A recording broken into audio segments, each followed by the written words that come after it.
forcément, ça change un petit peu les référentiels. Parce que d'un côté, je vais avoir une CSG qui passe de 15,5 à 17,2.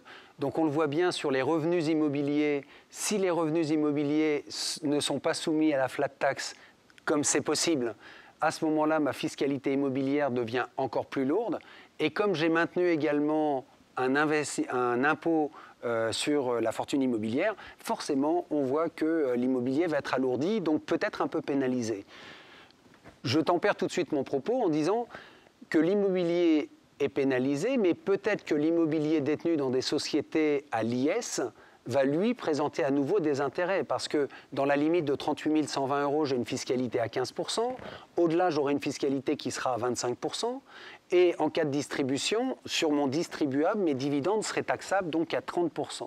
Donc l'un dans l'autre, ma fiscalité immobilière, par le biais d'une société, peut finalement être bien plus favorable que celle que j'aurai en direct. Parallèlement, si je vais maintenant sur non plus l'immobilier, mais les investissements mobiliers, le fait que j'ai une plus-value qui augmente, mais que les prélèvements sociaux augmentent de 15,5 à 17,2.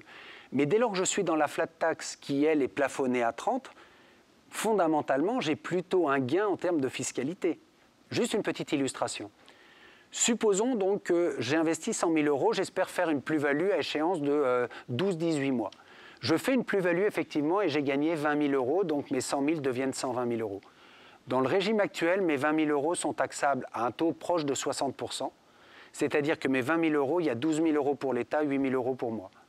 J'ai pris le risque et sur les 20 000, je récupère que 8 000.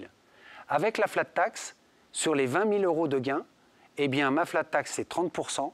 Je vais donc avoir 6 000 € de fiscalité. Et donc, le gain pour moi, c'est 14 000.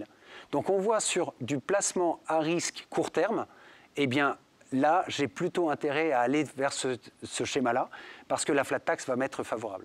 Donc la grande nouveauté, je dirais, de ces évolutions, c'est que le critère délai de détention, en tout cas, a disparu.